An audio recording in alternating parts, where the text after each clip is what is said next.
আসসালামু আলাইকুম। গল্প বাই মনিম চ্যানেলে আজকে আপনাদেরকে পড়ে শোনাবো হুমায়ুন আহমেদের উপন্যাস নিশিথিনী। আজকে শুনবেন এই উপন্যাসটির পঞ্চম এবং শেষ পর্ব।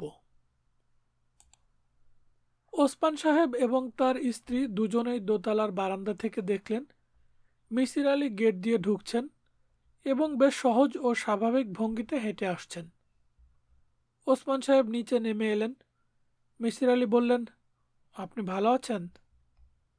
ওসমান সাহেব সে প্রশ্নের জবাব দিলেন না, মূর্তির মতো দাঁড়িয়ে রইলেন। মিসির আলী বললেন, অসময়ে এসেছি, উপায় ছিল না বলে আসতে হয়েছে। আমি আপনাকে সাহায্য করতে চাই।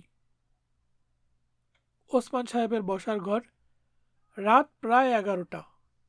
একটি কম পাওয়ারের টেবিল ল্যাম্প ছাড়া ঘরে কোনো আলো নেই। আবছা অন্ধকার। এই আবছা অন্ধকারে তিনজন মানুষ মুখোমুখি বসেছিলেন। একজন উঠে চলে গেলেন, ফরিদা। তিনি নিঃশব্দে কাঁদছিলেন। যে আলোচনা চলছিল তা তার সহ্য না হওয়ায় উঠে গেছেন। এখন বসে আছেন দুজন, মিসির আলী এবং ওসমান সাহেব। কথাবার্তা এখন বিশেষ হচ্ছে না। ওসমান সাহেব যা বলার তা বলেছেন। এখন আর তার কিছুই বলার নেই। তিনি বসে আছেন মূর্তির মতো। দেখে মনে হচ্ছে তার জীবনের ক্ষীণতম স্পর্শও নেই, যেন একজন মরা মানুষ। মিসির আলী বললেন, আপনি বলছেন ফিরোজকে তালাবন্ধ করে রেখেছেন? হ্যাঁ। কবে থেকে? আজ নিয়ে 6 দিন। এটা তো বিশ্বাসযোগ্য মনে হচ্ছে না, কারণ এই 6 দিনে বেশ কবার সে বের হয়েছে। পুরানো পল্টন এলাকায় তাকে দেখা গেছে, পত্রিকায় নিউজ হয়েছে। ওসমান সাহেব ক্লান্ত গলায় বললেন, কিভাবে কি হচ্ছে আমি জানি না। আমি যা করেছি সেটা বললাম। তালা দেয়া আছে, আপনি নিজে গিয়ে দেখতে পারেন। সেই তালার চাবি কার কাছে আছে? অর্থাৎ আমি জানতে চাচ্ছি অন্য কেউ তালা খুলে দিতে পারে কিনা। না, পারে না, কারণ চাবি আমার কাছে। অর্থাৎ আপনি বলতে চাচ্ছেন তালা বন্ধ করে রাখা সত্ত্বেও সে বের হয়ে পড়ছে? আমি কিছুই বলতে চাচ্ছি না, আপনার যা ইচ্ছা মনে করতে পারেন। মিসির আলী ঠান্ডা গলায় বললেন, আমি কোনো আধিভৌতিক ব্যাপারে বিশ্বাস করি না। একজনকে তালাবন্ধ করে রাখা হবে কিন্তু সে বের হয়ে যাবে, এটা আর যেই বিশ্বাস করুক, আমি করব না। বিশ্বাস করতে আমি আপনাকে বলছি না, আপনি নিজে গিয়ে দেখুন। সেটা না করে আপনি একই কথা বারবার আমাকে বলছেন কেন? সেটা বলছি কারণ আমি আগে সমস্ত ব্যাপারটা সম্পর্কে একটা স্পষ্ট ধারণা করতে চাই। ওসমান সাহেব, আমি আমি আপনাকে সাহায্য করতে চাই। আমি এই ছেলেটিকে সুস্থ করে তুলতে চাই। আপনি আমাকে শত্রুপক্ষ মনে করছেন, এটা ঠিক না। আমার কোনো পক্ষ নেই, আমি একজন চিকিৎসক। মিসির আলী উঠে দাঁড়ালেন এবং সহজ স্বরে বললেন, চলুন ফিরোজের ঘরটা দেখে আসি। আপনি একাই যান, আমি যাব না। আপনি যাবেন না কেন? আমার সহ্য হয় না, আমি নিজেও পাগল হয়ে যাব। মিসির আলী একাই রওনা হলেন। ফিরোজের ঘর নিঃশব্দ। সে এই গরমেও চাদর মুড়ি দিয়ে ঘুমাচ্ছে। তার মুখের দিকে তাকিয়ে মিসির আলী চমকে উঠলেন। মুখ ভর্তি খোঁচা খোঁচা দাড়ি গোঁফ, গালের হনু উঁচু হয়ে আছে। সেই উজ্জ্বল গৌরবর্ণের কিছুই নেই, কেমন কালি মেরে গেছে। মিসির আলী লক্ষ্য করলেন ফিরোজের হাতের নখ বড় বড় হয়েছে। নখের নিচে ময়লা জমে দেখাচ্ছে শকুনের নখের মতো। ঘুমের মধ্যেই ফিরোজ পাশ ফিরল। মিসির আলী লক্ষ্য করলেন সে হাঁ করে ঘুমাচ্ছে এবং মুখ দিয়ে লালা পড়ে বিছানার একটা অংশ বেশ চটচটে হয়ে আছে। কুৎসিত একটা দৃশ্য। ঘরের একটি মাত্র দরজা, সেখানে সত্যি সত্যি বিরাট একটা তালা ঝুলছে। দুদিকে দুটি বিশাল জানালা, জানালায় লোহার গ্রিল। সেই গ্রিল ভেঙে বের হওয়া অসম্ভব। সুস্থ মানুষ দূরের কথা, একজন পাগলও সেই চেষ্টা করবে না। মিসির আলী বসার ঘরে ফিরে এলেন। ওসমান সাহেব বললেন, ঘর যে বন্ধ এটা আপনার বিশ্বাস হয়েছে? হ্যাঁ, হয়েছে। এখন বলুন সে কিভাবে বের হয়? ফিরোজের ঘরের সঙ্গে একটা অ্যাটাচড বাথরুম আছে। বাথরুমের ভেতরটা আমি দেখতে পাইনি, তবে আমার ধারণা বাথরুমে বেশ বড় একটা ভেন্টিলেটর আছে এবং ফিরোজ সেই ভেন্টিলেটর দিয়েই বের হয়। ওসমান সাহেব নড়ে চড়ে বসলেন, সিগারেট ধরালেন। মিসির আলি লক্ষ্য করলেন সিগারেট ধরাতে গিয়ে তার হাত কাঁপছে। মিসির আলি বললেন, এক্ষুনি আপনি ভেন্টিলেটর বন্ধ করার ব্যবস্থা করুন, আজ রাতে যেন সে বের হতে না পারে। হ্যাঁ, করছি। আমি এখন চলে যাব, কিন্তু কাল ভোরে আবার আসব। আপনার দারোয়ানকে বলে দিন যাতে সে আমাকে ঢুকতে দেয়। হ্যাঁ, আমি বলবো। মিসির আলি সাহেব বলুন, আমার ছেলে কি কোনোদিন সুস্থ হয়ে উঠবে? নিশ্চয় হবে, হতেই হবে। এত রাতে আপনি বাড়ি গিয়ে কি করবেন? থেকে যান এখানে। না, থাকতে পারবো না। আমার সঙ্গে একটা ছোট মেয়ে থাকে, সে একা ভয় পাবে। আপনি দেরি না করে ভেন্টিলেটরটা বন্ধ করার ব্যবস্থা করুন। করছি, এক্ষুনি করছি। ফরিদা ঘরে ঢুকলেন। তাকে খুব উদ্বিগ্ন ও চিন্তিত মনে হলো। তার কপালে বিন্দু বিন্দু ঘাম এবং তিনি কাঁপছেন, সোজা হয়ে দাঁড়াতে পারছেন না। ফরিদা থেমে থেমে বললেন, মিসির আলি সাহেব, ফিরোজ জেগেছে, আপনাকে ডাকছে, আপনার সঙ্গে কথা বলতে চাই। কেমন আছো ফিরোজ? ভালো আছি, তুই কেমন আছিস? মিসির আলি চমকে উঠলেন। ভারী গলায় কথা বলছে ফিরোজ, চোখে মুখে একটা তাচ্ছিল্যের ভঙ্গি। সে পায়ের উপর পা তুলে চেয়ারে বসে আছে। তুই তুই করে বলছি, রাগ করছিস না তো? তুই তো আবার প্রফেসর মানুষ।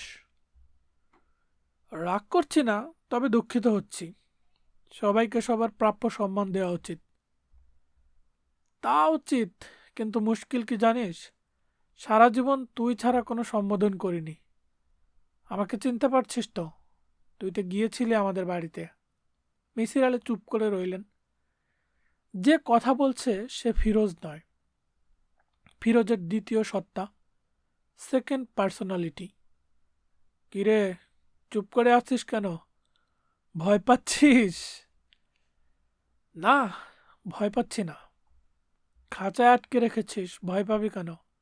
ছেড়ে দে, তারপর দেখি তোর কত সাহস। আমার সাহস কম? এই তো একটা সত্যি কথা বললি। হ্যাঁ, তোর সাহস কম, তবে তোর বুদ্ধি আছে, মাথা খুব পরিষ্কার। বোকা বন্ধুর চেয়ে বুদ্ধিমান শত্রু ভালো। আমি কারো শত্রু নই, বাজে কথা বলিস না। তুই আমার শত্রু, মহাশত্রু। কেমন করে? তুই ফিরোজকে সারিয়ে তুলতে চাচ্ছিস। ওকে সারিয়ে তুললে আমি যাব কোথায়? ডান্ডাপেটা করব কিভাবে? তুই বল। ডান্ডাপেটা করতেই হবে? করব না? বলিস কি তুই? আমাকে পিটিয়ে মেরে ফেলেছে, আমি ছেড়ে দেব? পিটিয়ে তক্তা বানিয়ে ফেলব। লাভ কি তাতে? লাভ লোকসান জানি না। ছোট চৌধুরী লাভ লোকসানের পরোয়া করে না। তোকে আমি একটা শিক্ষা দেব। এক বাড়ি মেরে টপ করে মাথাটা ফাটিয়ে দেব। গল গল করে ঘিলু বের হয়ে আসবে, ছিটকে আসবে রক্ত। মজার ব্যাপার হবে, তবে তুই দেখতে পাবি না। আফসোসের কথা।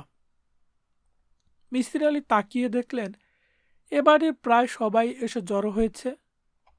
চোখ বড় বড় করে শুনছে এই অস্বাভাবিক কথোপকথন। কাঁদছেন শুধু ফরিদা। ফিরোজ হিসহিস করে উঠল। কি, চুপ করে আসছিস যে? কথা বলছিস না কেন? ভয় পেয়েছিস? ভয় পেয়ে শেষটায় মেয়ে মানুষের আঁচল ধরলি, লজ্জা করে না? কার কথা বলছো? ওরে হারামির বাচ্চা, তুই জানিস না কার কথা বলছি?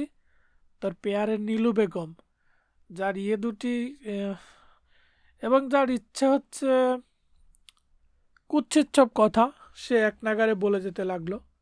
কদর্য অশ্লীলতা, যা ছাপার অক্ষরে লেখার কোনো উপায় নেই। ফিরোজ যেসব কথা বলতে লাগলো তার ভগ্নাংশও অশ্লীলতম পর্ণ পত্রিকায় থাকে না। ফরিদা দ্রুত ঘরে চলে গেলেন। কাজের লোকগুলি মুখ চাওয়াচাই করতে লাগলো। ওসমান সাহেব ধৈর্য হারিয়ে চিৎকার করে উঠলেন, শাট আপ! ফিরোজ হাসি মুখে তাকালো ওসমান সাহেবের দিকে, যেন খুব মজার কথা বলেছে এমন ভঙ্গিতে বলতে লাগলো, আমাকে ইংরেজিতে গাল দিচ্ছে। বাহ, বেশ মজা তো। কাকে তুই ইংরেজিতে গাল দিচ্ছিস? তোর নারী নক্ষত্র আমি জানি। সালেহা নামের কাজের মেয়েটির সঙ্গে তুই কি করেছিস বলে দেব? খুব মজা পেয়ে গিয়েছিলি, তাই না? কদিন খুব সুখ করে নিলি। বলবো কি করেছিলি? বলবো? কি, পালিয়ে যাচ্ছিস কেন? লজ্জা লাগছে? ফুর্তি করার সময় লজ্জা লাগেনি? একটা ঘটনা বরং বলেই ফেলি। ওসমান সাহেব বললেন, মিসির আলি সাহেব, আপনি চলে আসুন। আপনি বসার ঘরে গিয়ে বসুন, আমি আসছি। তুই যাচ্ছিস না কেন? কথাগুলো শুনতে মজা লাগছে তোর? কিছু কুৎসিত কথা। মিসির আলি গম্ভীর গলায় বললেন, ফিরোজ, চুপ করো। ঠিক আছে, চুপ করলাম। তুই আজ রাতে কোথায় থাকবি? বাসাতেই থাকবো। তাহলে দেখা হবে। না, দেখা হবে না। বাথরুমের ভেন্টিলেটর বন্ধ করার ব্যবস্থা নেওয়া হয়েছে। ফিরোজের কয়েক সেকেন্ড সময় লাগলো ব্যাপারটা বুঝতে। তারপর লণ্ডভণ্ড কাণ্ড শুরু করলো। চেয়ার ভাঙলো, লাথির পর লাথি বসাতে লাগলো, কাপ বাটি ছুঁড়ে ছুঁড়ে ফেলতে লাগলো। চোখে দেখা যায় না এমন ব্যাপার। ভয়াবহ উন্মত্ততা। মনে হয় না এ কোনোদিন শান্ত হবে। মিসির আলি একটি সিগারেট ধরালেন। ফিরোজ চাপা গলায় গর্জন করছে, ক্রুদ্ধ পশুর গর্জন। সমস্ত আবহাওয়াই দূষিত হয়ে গেছে। নরকের একটি ক্ষুদ্র অংশ নেমে এসেছে এখানে। মিসির আলি দাঁড়িয়ে থাকা লোকদের বললেন, তোমরা যাও, বারান্দার বাতি নিভিয়ে দাও, ও আপনা আপনি শান্ত হবে। নাজনীন একটি ভয়াবহ দুঃস্বপ্ন দেখেছে। স্বপ্নটি দেখেছে ছাড়া ছাড়া ভাবে, তবু সব মিলিয়ে একটা অর্থ দাঁড় করানো যায়, এবং অর্থটি ভয়াবহ। নাজনীন দেখেছে একটা ছোট ঘরের এক প্রান্তে একটি বিছানা। বিছানাটিতে সাদা চাদর মুড়ি দিয়ে একজন লোক শুয়ে আছে। তার মুখ দেখা যাচ্ছে না। হঠাৎ আর একজন লোক ঘরে ঢুকল। লোকটার হাতে লোহার রড। লোকটি টান দিয়ে ঘুমিয়ে থাকা লোকটির উপর থেকে চাদর সরিয়ে ফেলল। লোকটির মুখ দেখা যাচ্ছে এবং সেটি একটি পরিচিত মুখ। মিসির আলির মুখ স্বপ্নের মধ্যেই। প্রচণ্ড একটা শব্দ হলো এবং দেখা গেল মিসির আলির মাথা ফেটে চৌচির হয়ে গেছে। নাজনীন জেগে উঠল চিৎকার করে। স্বপ্ন এত ভয়াবহ হয়? নাজনীন বাকি রাতটা ঘুমাতে পারল না। 6 রাকাত নফল নামাজ পড়ল, কোরআন শরীফ পড়ল। মন শান্ত হলো না। নাজনীনের মা বললেন একটা ছটকা দিয়ে দিতে, প্রাণের বদলে প্রাণ। সেই ছটকা তো ভোর না হবার আগে দেওয়া সম্ভব নয়, কিন্তু ভোর হওয়া পর্যন্ত অপেক্ষা করাই কঠিন। নাজনীন ফুপিয়ে ফুপিয়ে খানিকক্ষণ কাঁদল। সে জানে এটা স্বপ্ন, স্বপ্ন কখনো সত্যি হয় না, তবে এমন লাগছে কেন? ভোর হবার সঙ্গে সঙ্গেই সে একটি টেলিগ্রাম পাঠালো, সাবধান থাকবেন। টেলিগ্রামটি পাঠিয়ে মনে হলো এর অর্থ তিনি কিছুই বুঝবেন না। 3 ঘন্টা পর দ্বিতীয় একটি টেলিগ্রাম করল। এই টেলিগ্রামটি বেশ দীর্ঘ। চাচা, আপনার সম্বন্ধে খুব খারাপ স্বপ্ন দেখেছি। একটি লোক লোহার রড দিয়ে আপনার মাথা ফাটিয়ে দিয়েছে। আপনাকে অনুরোধ করছি আপনি সাবধানে থাকবেন। নাজনীন। নিজের মেয়েকে চিনতে না পারার মতো কষ্টের কিছু কি আছে? জাহিদ সাহেব বসে বসে তাই ভাবেন। তার বড় অস্থির লাগে। জীবনের শেষ প্রান্তে এসে কেমন নিঃসঙ্গ হয়ে পড়লেন। এরকম হবে জানতেন। 2 মেয়ে বড় হবে, এদের বিয়ে হবে, আলাদা জীবন হবে, তিনি পড়ে থাকবেন একা। এ অবস্থা তিনি স্বীকার করে নিয়েছেন। পুরোপুরি সেরকম অবশ্য হয়নি। এক মেয়ে তার সঙ্গেই আছে, কিন্তু এই মেয়েকে তিনি চেনেন না। এ এক অচেনা নীলু। আজ দুপুরে খেতে গিয়ে দেখেন মাংসের ভুনা তরকারি এবং খিচুড়ি রান্না করা হয়েছে। তিনি অবাক হয়ে বললেন, আজ খিচুড়ি যে? নীলু বলল, তুমি খেতে চেয়েছিলে তাই। জাহিদ সাহেব খেতে চেয়েছিলেন ঠিকই, কিন্তু কাউকে সে কথা বলেননি। নীলুর সঙ্গে গতকাল রাত থেকেই তার কোনো কথা হয়নি, অথচ সে ঠিকই জানল। শুধু আজই নয়, এরকম প্রায়ই হয়। বড় অস্বস্তি লাগে। শুধু অস্বস্তি নয়, একটু ভয় ভয় করে। এক একটা রাতে ভয়টা অসম্ভব বেড়ে যায়। কেন বাড়ে তাও তিনি জানেন না। তার ইচ্ছা করে সব ছেড়ে ছুড়ে দূরে কোথাও চলে যান, যেখানে কেউ তার কোনো খোঁজ পাবে না। প্রথম এরকম হলো বিলুর বিয়ের 4 দিন পর। বিলু নেই, বিয়ে বাড়ির আত্মীয় স্বজনরা সব চলে গেছে, বাড়ি একেবারেই খালি। মন টন খারাপ করে জাহিদ সাহেব নিজের ঘর ছেড়ে ঘুমাতে গেলেন নীলুর পাশের ঘরে। কেউ একজন থাকুক আশেপাশে, যাতে ডাকলে সাড়া পাওয়া যায়। অনেক রাত পর্যন্ত ঘুম এলো না। সামনের জীবন কেমন কাটবে তাই নিয়ে ভাবতে লাগলেন। মৃত স্ত্রীর কথা মনে করে বেশ খানিকক্ষণ কাঁদলেন। প্রথম জীবনে একটি ছেলে হয়েছিল, 1.5 বছর বয়সে মারা যায়। মিষ্টি মিষ্টি কথা বলতো, পাখিকে বলতো বাকি, ফুলকে বলতো কুল। অনেকদিন পরে মৃত ছেলের কথা মনে করে চোখ মুছলেন। আর ঠিক ঠিক তখন এক অদ্ভুত ব্যাপার হলো। চাঁপা ফুলের তীব্র গন্ধে অভিভূত হয়ে গেলেন। ব্যাপার কি? ফুলের গন্ধ আসছে কোথা থেকে? তার নিজের একসময় বিরাট ফুলের বাগান ছিল, সেসব আর কিছুই নেই, বাগান জঙ্গল হয়েছে। জাহিদ সাহেব অবাক হয়ে দরজা খুলে বাইরে এসে দাঁড়াতেই নূপুরের শব্দ শুনলেন। খুব হালকা কিন্তু স্পষ্ট। এর মানে কি? তিনি নীলুর ঘরের সামনে দাঁড়ালেন। আশ্চর্য, নীলু যেন কার সঙ্গে কথা বলছে। গভীর রাতে কে এসেছে নীলুর ঘরে? জাহিদ সাহেব ভয়ার্ত গলায় ডাকলেন, নীলু, ও নীলু। নীলু প্রায় সঙ্গে সঙ্গে দরজা খুলল। কার সঙ্গে কথা বলছিস? আছে একজন, তুমি চিনবে না। জাহিদ সাহেব ঘরে উকি দিলেন, কাউকে দেখতে পেলেন না। নীলু বলল, ঘুমিয়ে পড়ো বাবা, এত রাত পর্যন্ত জেগে আছো কেন? জাহিদ সাহেব বললেন, কি হচ্ছে এসব? কার সঙ্গে কথা বলছিলি? ও তুমি বুঝবে না বাবা। বুঝবো না মানে? বুঝবো না মানে কি? অনেক কথা বাবা, পরে তোমাকে বলবো। না, এখনই শুনবো, নীলু বলল। এবং নীলুর কথা তিনি কিছুই বুঝলেন না। একজন কেউ নীলুর সঙ্গে আছে, যে নীলুকে তার মহা বিপদ থেকে রক্ষা করেছিল। কি অদ্ভুত কথা! জাহিদ সাহেব দারুণ দুশ্চিন্তায় দিন কাটাতে লাগলেন। তার ধারণা হলো নীলুর বড় কোনো অসুখ হয়েছে। তিনি ডাক্তারদের সঙ্গে কথা বললেন, দুজন পীরের কাছ থেকে তাবিজ আনলেন। সেই তাবিজ নীলু পড়তে কোনো আপত্তি করল না। ডাক্তারদের ওষুধপত্র খেতেও তার কোনো অনীহা দেখা গেল না। কিন্তু তাতে কোনো লাভ হলো না, এবং হবেও না কোনোদিন।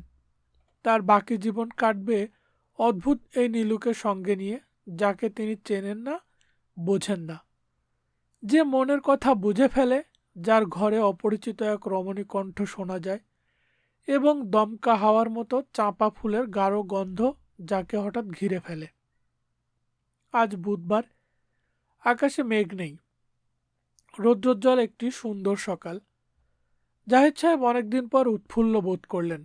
তার মনে হলো দুঃস্বপ্ন কেটে যাবে, নীলুর ভালো হয়ে যাবে, তার চমৎকার একটি বিয়ে হবে, ছেলেপুলে আসবে তাদের সংসারে।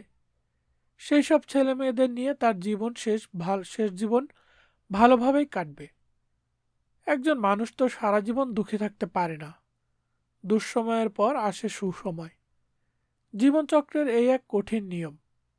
তবে কারো কারো ক্ষেত্রে দুঃসময়টা হয় দীর্ঘ, এই যা, যেমন তার হয়েছে। জাহিদ সাহেব ডাকলেন, নীলু, নীলুমা। অনেকদিন পরে তার কণ্ঠে আনন্দ ঝরে পড়ল। নীলু এলো না। তিনি উকি দিলেন নীলুর ঘরে। তার ঘর অন্ধকার, দরজা জানালা বন্ধ। পর্দা টেনে দেওয়া হয়েছে, ঘরের বাতাস ভারী হয়ে আছে। কি হয়েছে নীলু? কিছু হয়নি। এভাবে শুয়ে আছিস কেন? শরীর ভালো না? তিনি নীলুর কপালে হাত দিলেন। জ্বরে গা পুড়ে যাচ্ছে। নীলুর চোখ মুখ রক্তবর্ণ। তিনি হতভম্ব হয়ে বললেন, কি হয়েছে মা? কিছু হয়নি। কিছু হয়নি মানে? তোর গায়ে তো প্রচণ্ড জ্বর। কখন জ্বর এলো? ডাক্তার ডাকা দরকার, এক্ষুনি দরকার। বাবা, এই নিয়ে তুমি ভাববে না, কাউকে ডাকার দরকার নেই। দরকার নেই বললেই হলো? বাবা, তোমার পায়ে পড়ি, আমাকে একা থাকতে দাও। বিরক্ত করো না। ভয় নেই, জ্বর সেরে যাবে। জাহিদ সাহেব লক্ষ্য করলেন নীলু কাঁদছে। মা, কি হয়েছে তোর? কিছু হয়নি বাবা, আমি সেরে যাব। আমি আবার আগের মতো হব। যে আমার সঙ্গে থাকতো সে আমাকে বলেছে। সে কে? আমি নিজেও জানি না সে কে। এক মহা বিপদে সে আমাকে রক্ষা করেছিল। বাবা, তুমি যাও। জাহিদ সাহেব মুখ কালো করে ঘর থেকে বের হয়ে এলেন। চমৎকার ভাবে যে দিনটি শুরু হয়েছিল সেটি খান খান হয়ে ভেঙে পড়ল। তিনি খবরের কাগজ হাতে নিয়ে একা একা বারান্দায় বসে রইলেন। বুধবার, সময় 7:10। সন্ধ্যার ঠিক পর পর মিসির আলি নিউ ইস্কাটন রোডের যে 3 তলা দালানের সামনে এসে দাঁড়ালেন তার নাম নিকুঞ্জ। লোকজন বিশাল প্রাসাদ তৈরি করে নাম দেয় কুটির। এরকম বাড়ির নাম কেউ কুটির রাখে? বাড়ির সামনে ফুটবলের মতো মাঠে বড় লন। লনের ঘাসগুলো বড় বড় হয়ে আছে। লনের চারদিকে একসময় ফুলের বাগান ছিল, এখন নেই। শ্বেত পাথরের একটি শিশু মূর্তি, সম্ভবত ফোয়ারা আছে মাঝখানে। তাতে শ্যাওলা পড়েছে। চারিদিকে অবহেলা ও অযত্নের ছাপ। মিসির আলির মনে হলো এ বাড়ির মালিক দেশে থাকেন না। চাকর বাকরের হাতে বাড়ির দায়িত্ব দিয়ে তিনি থাকেন বিদেশে। হঠাৎ হঠাৎ আসেন, আবার চলে যান। মিসির আলি খানিকটা শঙ্কিত বোধ করলেন। বাড়ির মালিক এস আকন্দ সাহেবের সঙ্গে তার দেখা হওয়া খুবই জরুরি। কারণ মিসির আলির ছাত্র শেষ পর্যন্ত ইমা নামের একটি মেয়ের খবর পত্রিকায় পেয়েছে। খবরের শিরোনাম, হারিয়ে গেল ইমা। ডল হাতে 3 বছর বয়সী একটি বালিকার ছবি আছে খবরের সঙ্গে। মেয়েটি তার বাবা মার সঙ্গে ঢাকা থেকে খুলনা যাচ্ছিল। খুব চঞ্চল মেয়ে, সারাদিন ছোটাছুটি করছে। স্টিমারে উঠে তার খুব ফুর্তি। একজন আয়া তার সঙ্গে সঙ্গে। বরিশাল থেকে স্টিমার ছাড়ার কিছুক্ষণ পরে আয়া দেখল ইমা নেই। সিঁড়ি দিয়ে দোতলা থেকে একা একা নিচে নেমে গেছে। সে ছুটে এলো নিচে, সেখানেও ইমা নেই। সে কি রেলিং টপকে নদীতে পড়ে গেছে?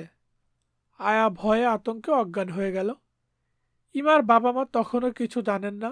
তারা টেলিস্কোপিক লেন্স লাগিয়ে দূরের একটি মাছ ধরা নৌকার ছবি তোলার চেষ্টা করছেন। এ জাতীয় বাড়িগুলোতে সাধারণত দারোয়ান এবং কুকুর থাকে, কিন্তু এ বাড়িতে দুটোর কোনোটাই দেখা যাচ্ছে না। মিসির আলি অনেকটা দ্বিধা নিয়েই গেটের ভেতর ঢুকলেন। কলিং বেল থাকার কথা, তাও চোখে পড়ছে না। তবে বাড়িতে লোক আছে, আলো জ্বলছে। আচ্ছা, এরকম কি হওয়া সম্ভব যে এ বাড়িতে এস আকন্দ নামের কেউ থাকেন না? এককালে ছিলেন, এখন নেই। কিংবা খবরের কাগজে যে এস আকন্দের কথা আছে ইনি সেই ব্যক্তি নন। হওয়া অসম্ভব নয়। তবে সাজ্জাদ হোসেন বেশ জোর দিয়েই বলেছেন এটিই ঠিকানা। খবরের কাগজের কাটিং থেকে ঠিকানা বের করার দায়িত্ব দেওয়া হয়েছিল সাজ্জাদ হোসেনকে। এটি মনে হচ্ছে তিনি ঠিকই করেছেন। কলিং বেল খুঁজে পাওয়া গেল না। মিসির আলি দরজায় ধাক্কা দিলেন। দরজা খুলে গেল প্রায় সঙ্গে সঙ্গেই। কাকে চান? এটা কি এস আকন্দ সাহেবের বাড়ি? এস আকন্দ? জি। উনি কি আছেন? তার সঙ্গে দেখা করতে এসেছি। উনি খুবই ব্যস্ত। আজ রাত 2টার ফ্লাইটে লন্ডন চলে যাচ্ছেন। আপনার কি দরকার বলুন? আমার খুবই দরকার। আমাকে বলুন। আমি তাকেই চাই। বেশি সময় লাগবে না, 5 মিনিট সময় নেব। ঠিক আছে, বসুন, আমি দেখি। মিসির আলি সাহেব ঘরে বসে একা একা দীর্ঘ সময় পর্যন্ত বসে রইলেন। বসার ঘরটি সুন্দর। অসংখ্য দর্শনীয় জিনিসপত্র দিয়ে জবরজং করা হয়নি।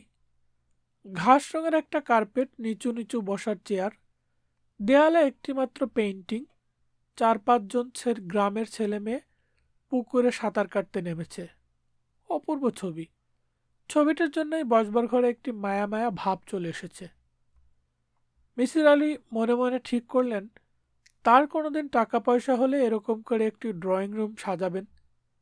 সেরকম টাকা পয়সা অবশ্যই তার হবে না, সবার সব জিনিস হয় না। আপনি কি আমার কাছে এসেছেন? আমি সাব্বির আকন্দ। মিসির আলি ভদ্রলোককে দেখলেন। বেশ লম্বা, শ্যামলা গায়ের রং, বয়স 40-এর কাছাকাছি। মুখে একটি কঠিন ভাব আছে, তবে চোখ দুটি বড় বড়, যা মুখের কঠিন ভাবের সঙ্গে মানাচ্ছে না। আমি আপনাকে কোনো সময় দিতে পারবো না। আমি আজ একটাই চলে যাচ্ছি। আমি আপনার বেশি সময় নেব না। আপনি পত্রিকার এই কাটিংটি একটু দেখুন। আকন্দ সাহেব দেখলেন। কাটিংটি ফিরিয়ে দিয়ে মিসির আলির পাশে বসে ক্লান্ত স্বরে বললেন, এটা আপনি আমাকে কেন দেখাচ্ছেন? কিছু কিছু জিনিস আমি মনে করতে চাই না। এটা হচ্ছে তার একটি। মিসির আলি বললেন, আমার সঙ্গে একটি মেয়ে থাকে, আমার ধারণা ও ইমা। ভদ্রলোক কোনো কথা বললেন না। তার মুখের একটি পেশিও বদলালো না। আপনার এই মেয়ের কি খুব ছোটবেলায় ওপেন হার্ট সার্জারি হয়েছিল? হ্যাঁ, ইংল্যান্ডে। ওর বয়স তখন 2 বছর। তারপর একটু থেমে জিজ্ঞেস করলেন, আমি কি আপনার পরিচয়টি জানতে পারি? পারেন। আমার নাম মিসির আলি। আমি ঢাকা বিশ্ববিদ্যালয়ের একজন পার্ট টাইম শিক্ষক। আকন্দ সাহেব সিগারেট ধরিয়ে অন্যমনস্ক ভঙ্গিতে টানতে লাগলেন। মিসির আলি বললেন, আমি বুঝতে পারছি ঘটনার আকস্মিকতা আপনাকে কনফিউজ করে ফেলেছে এবং এটা যে আপনারই মেয়ে আপনি তা বিশ্বাস করতে পারছেন না। ভদ্রলোক কিছু বললেন না। মিসির আলি বললেন, একবার এই মেয়েটি খুব অসুস্থ হয়ে পড়ে এবং জ্বরের ঘরে বলতে থাকে, মামি ইট হার্টস, মামি ইট হার্টস। তখনই আমার প্রথম মনে হলো। মিসির আলি কথা বন্ধ করে আকন্দ সাহেবের দিকে তাকালেন। ভদ্রলোকের মুখ রক্তশূন্য, মনে হচ্ছে এক্ষুনি অজ্ঞান হয়ে পড়বেন। তারপর আনন্দ আর যন্ত্রণা একসঙ্গে মেশানো গলায় আকন্দ সাহেব থেমে থেমে বললেন, খুব ছোটবেলায় হার্টের অসুখে কষ্ট পেত, তখন বলতো, মামি ইট হার্টস।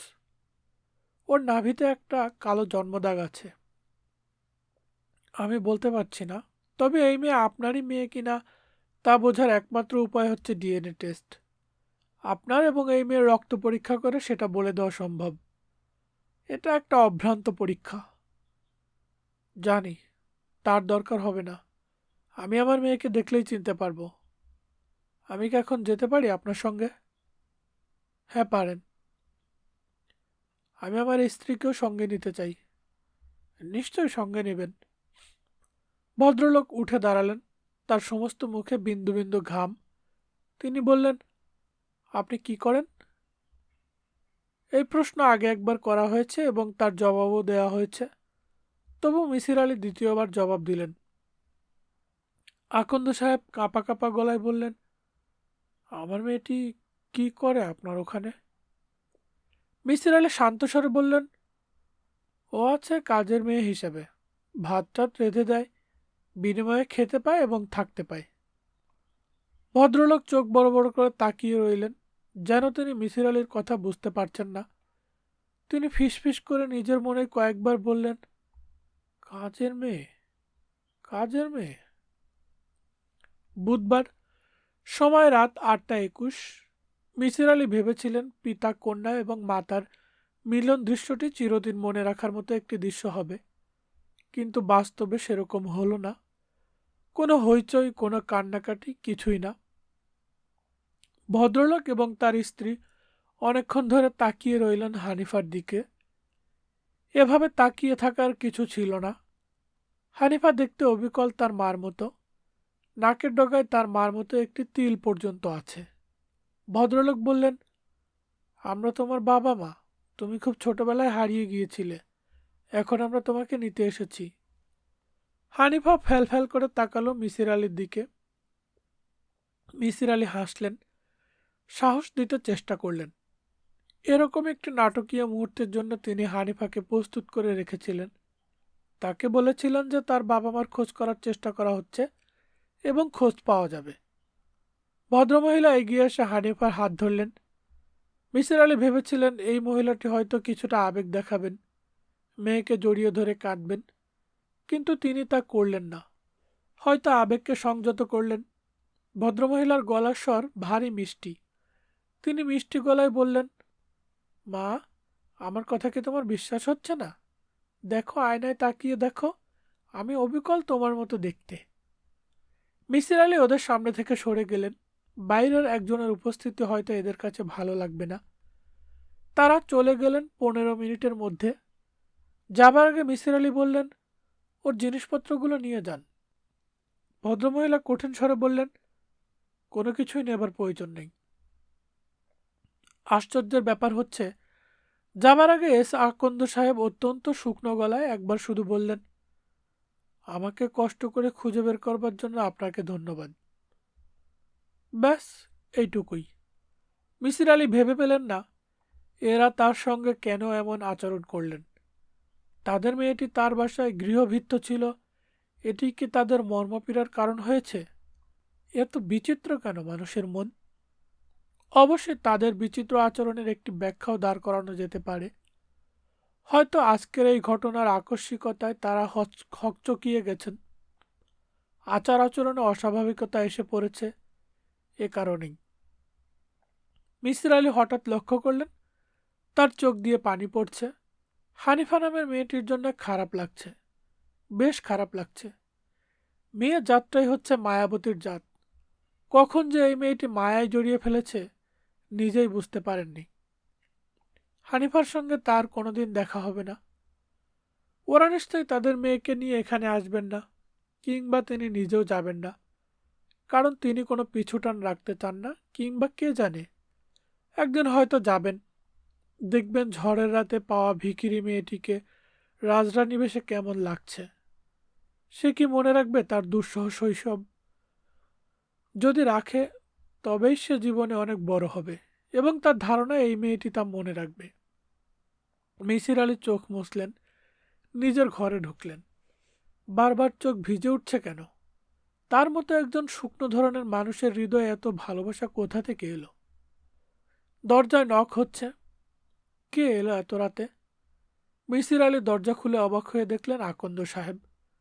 তাদের গাড়ি দূরে দাঁড়িয়ে, তিনি শুধু একা নেমে এসেছেন। মিসির আলি অবাক হয়ে বললেন, কি ব্যাপার? বাসার কাছাকাছি পৌঁছার পর মনে হলো আপনাকে যথাযথ ধন্যবাদ দিইনি। ধন্যবাদের কোনো প্রয়োজন নেই।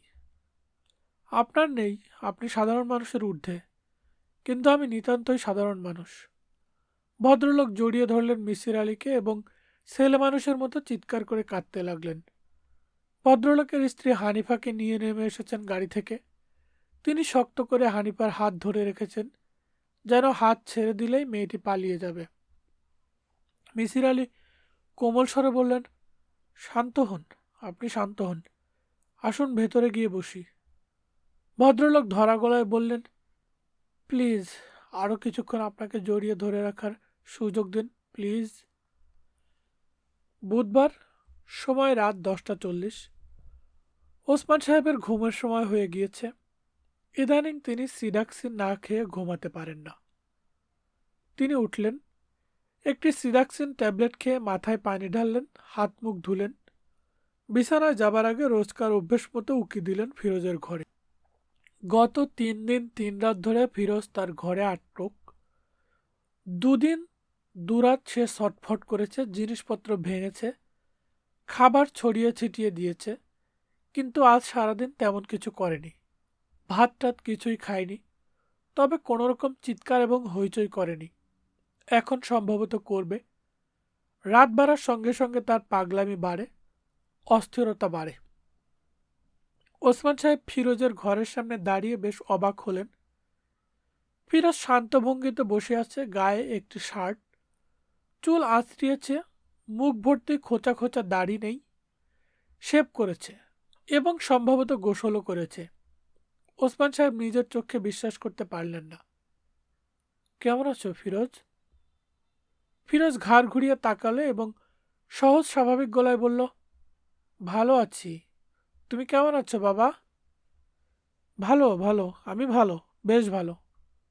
ওসমান সাহেবের বিস্ময়ের সীমা রইল না। কি অদ্ভুত কাণ্ড! ফিরোজ কি সুস্থ? নিশ্চয়ই সুস্থ। বাবা, মাকে ডাকো, খিদে পেয়েছে, ভাত খাবো। নিশ্চয়ই খাবি, নিশ্চয়ই। কি দিয়ে খাবি? যা আছে তাই দিয়ে খাবো, স্পেশাল কিছু লাগবে না। লাগবে না কেন? নিশ্চয়ই লাগবে। তারা ডাকছি, তোর মাকে ডাকছি। তোর শরীরটা এখন ভালো, তাই না? হ্যাঁ, ভালো। বাবা, আমার ঘরটা খুব নোংরা হয়ে আছে, একটু ঝাড়ু দিতে বলো। তালা খোলার দরকার নেই, জানালা দিয়েই দাও।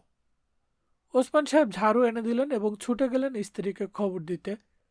ফরিদাকে ঘুম ভাঙিয়ে তুলে এনে দেখেন ফিরোজ ঘর মোটামুটি পরিষ্কার করে ফেলেছে। কত সহজ এবং স্বাভাবিক তার ব্যবহার! ফরিদার চোখে পানি এসে গেল। মা, ভাত দাও আমাকে, খুব খিদে লেগেছে। দিচ্ছি বাবা, দিচ্ছি, এক্ষুনি দিচ্ছি। জানালা শিকের ফাঁক দিয়ে দিও না মা, নিজেকে জন্তুর মতো লাগে, মনে হয় আমি চিড়িয়াখানার একটা পশু। না না, জানালা দিয়ে খাবার দেবো না, টেবিলে খাবার দিচ্ছি, তুই চেয়ার টেবিলে বসে খাবি। আর শোনো মা, আমার বিছানার চাদর টাদর বদলে দাও, ধবধবে সাদা চাদর দেবে। দিচ্ছি রে বাবা, দিচ্ছি। আনন্দে ফরিদা বারবার চোখ মুছতে লাগলেন। সব ঠিক হয়ে গেছে, আর কোনো সমস্যা নেই। তাদের দুঃস্বপ্নের রাত শেষ হয়েছে। খাবার টেবিলে ভাত সাজিয়ে ওসমান সাহেব ফিরোজের ঘরের চাবি খুললেন। ফিরোজ বেরিয়ে এলো, তার হাতে লোহার রড, তার পরনে একটি কালো প্যান্ট, খালি গা। সে থমথমে গলায় বলল, কি, ভয় লাগছে? ভয়ের কিছু নেই, মিসির আলীর সঙ্গে দেখা করতে যাচ্ছি, ও আমার চিকিৎসা করবে। ওসমান সাহেব একটি কথাও বলতে পারলেন না। ফিরোজ হেঁটে হেঁটে গেল গেটের কাছে। দারোয়ানকে ঠান্ডা গলায় বলল গেট খুলে দিতে। দারোয়ান গেট খুলে দিল। টিপ টিপ করে বৃষ্টি পড়ছে। আকাশে মেঘের পরে মেঘ জমতে শুরু করেছে। রাস্তায় কেন যে স্ট্রিট লাইট নেই! ফিরোজ লম্বা পা ফেলে অন্ধকারে নেমে গেল। বুধবার। জাহিদ সাহেব রাত 11টার দিকে একজন ডাক্তার ডেকে আনলেন। নীলুর আকাশ পাতাল জ্বর। তিনি নিজে হতবুদ্ধি হয়ে গেছেন। ডাক্তারের অবস্থাও তাই। ডাক্তার মুখ শুকনো করে বলল, এই মেয়েকে এক্ষুনি হাসপাতালে নিতে হবে। আমি আমার ডাক্তারি জীবনে এত জ্বর কারো দেখিনি। আপনি মেয়েটির মাথায় বরফ চাপা দেওয়ার ব্যবস্থা করুন, আগে টেম্পারেচার কমাতে হবে। ফ্রিজে বরফ ছিল না। তারা দুজন ধরাধরি করে নীলুকে বাথরুমে নিয়ে ঝর্ণার কল খুলে দিল। পানির ধারার স্রোতে যদি গায়ের তাপ কমানো যায়। নীলু পড়ে আছে মরার মতো, তার চোখ রক্তবর্ণ। সে কিছুক্ষণ পরপরই মাথা ঘুরিয়ে চারদিকে তাকাচ্ছে এবং ফিসফিস করে বলছে, স্যারের বড় বিপদ, তুমি কি তাকে দেখবে না? এইটুকু কি তুমি আমার জন্য করবে না? জাহিদ সাহেব ডাক্তারকে বললেন, এসব কি বলছে ডাক্তার সাহেব? প্রলাপ বকছে, ডেলিরিয়াম। আপনি মেয়ের কাছে থাকুন, আমি অ্যাম্বুলেন্সের জন্য যাচ্ছি। টেলিফোন আছে তো? যে আছে, বসার ঘরে। ডাক্তার সাহেব দ্রুত নিচে নেমে গেলেন। নীলু কাতর স্বরে বলল, বাবা, তুমি খানিকক্ষণ আমাকে একা থাকতে দাও, আমি ওর সঙ্গে কথা বলি। কার সঙ্গে কথা বলবি? যে আমার সঙ্গে থাকে তার সঙ্গে। ওর সাহায্য আমার ভীষণ দরকার। বাবা, প্লিজ প্লিজ, তুমি আছো বলে সে আমার সঙ্গে কথা বলতে পারছে না। বাবা, আমি তোমার পায়ে পড়ি। নীলু সত্যি সত্যি হাত বাড়িয়ে বাবার পা স্পর্শ করল। জাহিদ সাহেব বারান্দায় গিয়ে দাঁড়ালেন এবং সঙ্গে সঙ্গেই চাঁপা ফুলের তীব্র সুবাস পেলেন।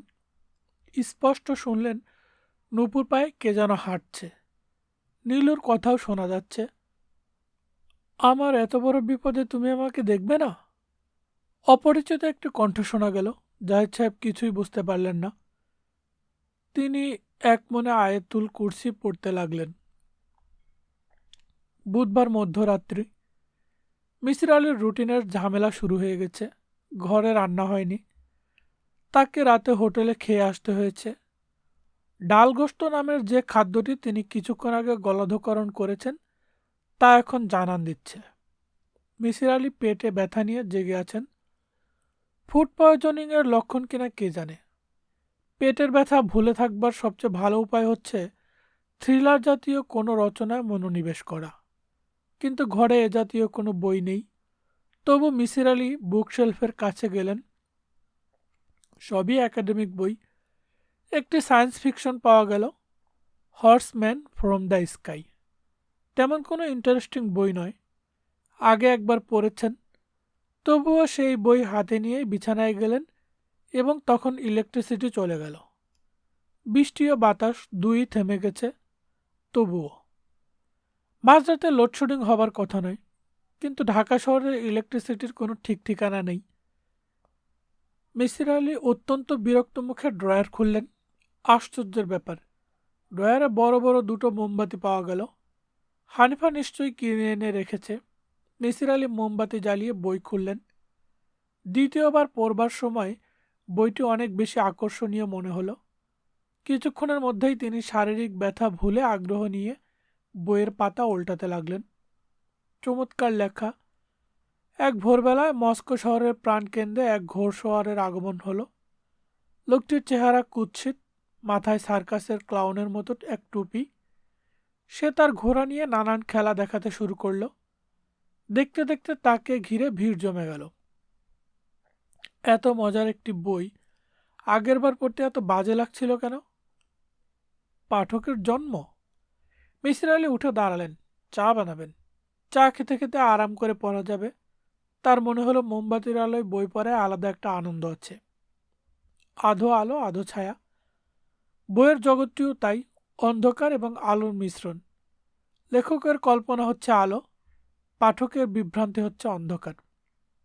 নিজের তৈরি উপমা নিজের কাছেই চমৎকার লাগলো তার। তিনি নিজেকে বাহবা দিয়ে সিগারেটের জন্য পাঞ্জাবের পকেটে হাত দিতেই দরজায় খুব হালকাভাবে কে যেন কড়া নাড়ল। মিসির আলি ঘড়ি দেখলেন, রাত প্রায় 1টা। এত রাতে কে আসবে তার কাছে? তিনি বিস্মিত স্বরে বললেন, কে কে?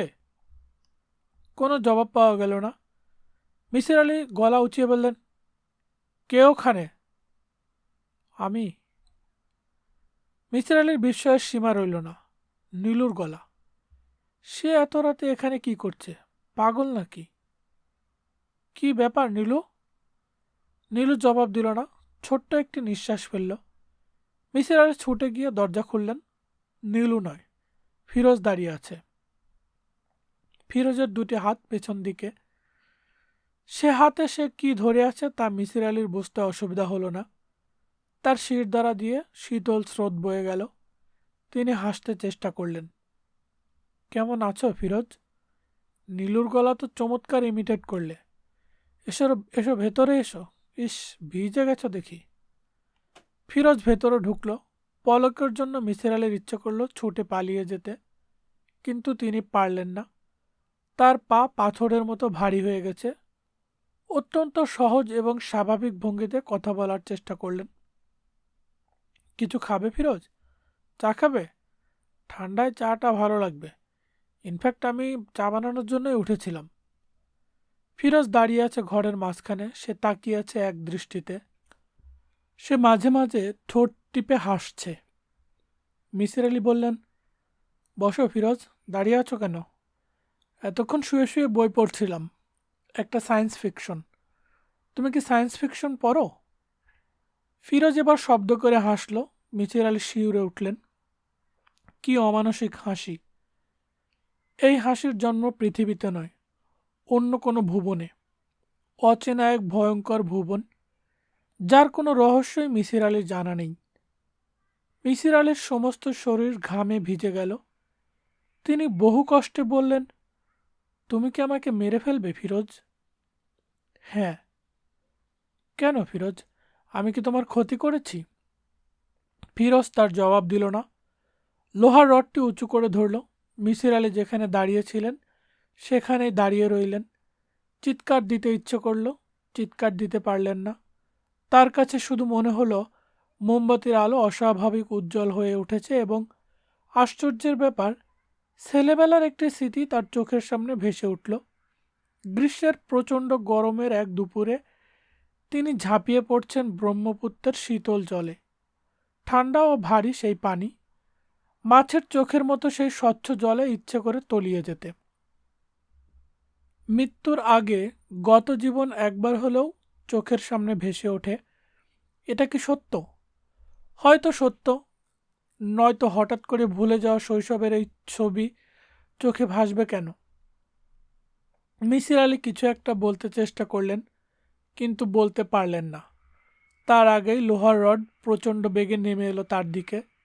চারিদিকে সীমাহীন অন্ধকার, তীব্র ও তীক্ষ্ণ ব্যথা, এক গভীর শূন্যতা। মিসির আলি বুঝতে পারছেন তিনি তলিয়ে যাচ্ছেন। তার চারদিকে সীমাহীন জলরাশি। তিনি কিছু বলতে চেষ্টা করলেন, বলতে পারলেন না। মিসির আলি, মিসির আলি, তাকাও তুমি, তাকিয়ে দেখো। মিসির আলি চোখ মেললেন। মোমবাতি জ্বলছে, আলো এবং আধার। তিনি কি বেঁচে আছেন, নাকি এটা মৃত্যুর পরের কোনো জগৎ, কোনো অদেখা ভুবন? মিসির, মিসির। কে কথা বলে? কোথা থেকে আসছে কিন্নর কণ্ঠ? ঘাড় ঘুরিয়ে কিছু দেখার উপায় নেই। সমস্ত শরীর অসহ্য ব্যথায় কুঁকড়ে যাচ্ছে। নিঃশ্বাস নিতে কষ্ট। এত কষ্ট আছে পৃথিবীতে। কোথায় ফিরোজ, কোথায়? মিসির, মিসির আলি, আর কোনো ভয় নেই। সে পালিয়ে গেছে। আমি এসেছি। তাকাও, তাকাও আমার দিকে। কে পালিয়ে গেছে? কে কথা বলছে? কার দিকে তাকাতে বলছে? মিসির আলি তাকাতে গিয়ে ব্যথায় নীল হয়ে গেলেন। মুখ ভর্তি করে বমি করলেন। টকটকে লাল রক্ত এসেছে বমিতে। ফুসফুস ফুটো হয়ে গেছে। পাঁজরের হাড় ঢুকে গেছে ফুসফুসে। নিঃশ্বাস নিতে কষ্ট হচ্ছে এই কারণে। মিসির আলির চোখে জল এসে গেল। এত কষ্ট, এত কষ্ট! মিসির, মিসির। কে তুমি? তাকিয়ে দেখো। মিসির আলি তাকালেন। যন্ত্রণা এবং ব্যথার জন্যই কি তিনি এই অদ্ভুত দৃশ্য দেখছেন? Hallucination, hallucination. মিসির আলি, আমি কে বলো তো? আমি জানি না। ভালো করে দেখো, ভালো করে দেখো। চোখ নামিয়ে নিচ্ছ কেন? আমার সঙ্গে কথা বলতে থাকো, তাতে ব্যথা ভুলে থাকবে। বলো আমি কে? মিসির আলি আবার মুখ ভর্তি করে বমি করলেন। আমি সেই দেবী। তুমি তো আমাকে বিশ্বাস করো না, নাকি এখন করছো? তুমি আমার কল্পনা, উইশফুল থিঙ্কিং। দেবী আবার কি? আমি কিন্তু তোমাকে বাঁচিয়েছি। দেবী মূর্তি খিলখিল করে হেসে উঠল। কি চমৎকার হাসি, কি অপূর্ব সুরধ্বনি। ঘরে চাপা ফুলের গন্ধ, তীব্র সৌরভ। হ্যালুসিনেশন, হ্যালুসিনেশন হচ্ছে। হ্যালুসিনেশন ছাড়া এ আর কিছুই নয়। দেবী হাসল। চাপা ফুলের গন্ধ কি দেবীর গা থেকেই আসছে? তাকে রক্তমাংসের মানবীর মতোই লাগছে। ছুঁয়ে দেখতে ইচ্ছে হচ্ছে, কিন্তু কি কষ্ট, কি কষ্ট! মিসির আলি হাঁপাতে হাঁপাতে বললেন, দেবী, আমার কষ্ট কমিয়ে দাও। আমাকে বিশ্বাস করছো তাহলে? না। কেন করছো না? এ জগতের সমস্তই কি যুক্তিগ্রাহ্য? এই আকাশ, অনন্ত নক্ষত্রপুঞ্জ, তুমি কি বলতে চাও এর কোথাও কোনো রহস্য নেই? অসীম কি? এই সামান্য প্রশ্নের জবাব কি তোমার জানা আছে? বলো, তুমি জানো? আজ জানি না, কিন্তু একদিন জানব। আমি না জানলেও আমার পরবর্তী বংশধর জানবে। মিসির আলি, তুমি বড় অদ্ভুত লোক। মিসির আলি কাতর কণ্ঠে বললেন, আমার ব্যথা কমিয়ে দাও, আমার ব্যথা কমিয়ে দাও। দেবী হেসে উঠল, মৃদু স্বরে বলল, আমায় বিশ্বাস করছো না, অথচ ব্যথা কমিয়ে দিতে বলছো? বড় কষ্ট, বড় কষ্ট। তোমার বন্ধু চলে আসছে, তোমাকে হাসপাতালে নিয়ে যাবে। তুমি আবার সুস্থ হয়ে উঠবে। এবং মজার ব্যাপার কি জানো? নীলুর সঙ্গে তোমার বিয়ে হবে। যদি কোনোদিন হয়, আমার কথা মনে করো। মিসির আলি আচ্ছন্ন হয়ে পড়তে লাগলেন। তিনি দেবীর কথা এখনো শুনতে পাচ্ছেন। কি অপূর্ব কণ্ঠ! কি অলৌকিক সৌন্দর্য! কিন্তু এ সবই মায়া, অসুস্থ ব্যথা, জর্জরিত মনের সুখ কল্পনা। প্রকৃতি চাচ্ছে নারকীয় কষ্ট থেকে তার মন ফিরিয়ে নিতে, সেজন্যই সুখের স্বপ্ন দেখিয়ে তাকে ভোলাচ্ছে।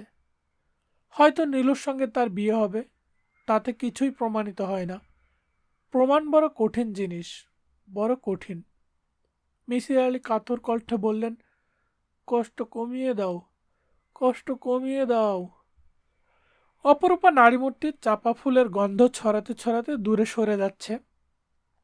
তার পায়ে ঝুমঝুম করছে নূপুর। কে যেন ধাক্কা দিচ্ছে। কে সে? সাজ্জাদ হোসেন। ওরা কি ধরে ফেলেছে ফিরোজকে? ওকে সুস্থ করে তুলতে হবে। ইসিটি দিয়ে দেখলে হয়, কিংবা কে জানে, হয়তো এখন সে সুস্থ।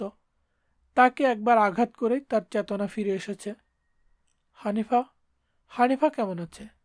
কোথায় আছে? সুখে আছে তো? আহ, বড় কষ্ট। কেউ আমাকে ঘুম পাড়িয়ে দাও, ঘুম পাড়িয়ে দাও। আমি তলিয়ে যেতে চাই অতল অন্ধকারে। বড় কষ্ট, বড় কষ্ট। সাজ্জাদ হোসেন দরজা ঠেলে ভেতরে ঢুকলেন। টর্চের আলো ফেললেন মিসির আলির মুখে। সাজ্জাদ হোসেনের মুখে এক ধরনের প্রশান্তি লক্ষ্য করা গেল, কারণ নগ্নগাত্র আগন্তুককে কিছুক্ষণ আগেই ধরা হয়েছে। খুবই আশ্চর্যের ব্যাপার, পুলিশকে সে প্রথম যে কথাগুলি বলেছে তা হচ্ছে, আপনারা স্যারকে বাঁচানোর চেষ্টা করুন, এক্ষুনি হাসপাতালে নিয়ে যান, আর আমার বাবাকে টেলিফোন করে বলুন আমি ভালো হয়ে গেছি। স্যারের বাসায় একজনের সঙ্গে দেখা হয়েছিল, সে আমাকে ভালো করে দিয়েছে। গল্পের অধিকাংশ চরিত্রই কাল্পনিক। পরিচিত কিছু চরিত্র এবং কিছু ঘটনা ব্যবহার করেছি, তবে কাউকে হেয় করবার জন্য করা হয়নি। মানুষের প্রতি আমার মমতা মিসির আলির মতো হয়তো নয়, কিন্তু খুব কমও নয়। এটা ছিল ফুটনোট। আজকের গল্পের মাধ্যমে শেষ হলো মিসির আলি সিরিজের উপন্যাস নিশিথিনীর শেষ পর্ব। পরবর্তীতে আরও সব নতুন গল্প শুনতে আমাদের চ্যানেলটি সাবস্ক্রাইব করে আমাদের সঙ্গেই থাকুন। ধন্যবাদ। গল্প পাঠ কেমন লাগলো কমেন্ট করে জানাতে ভুলবেন না।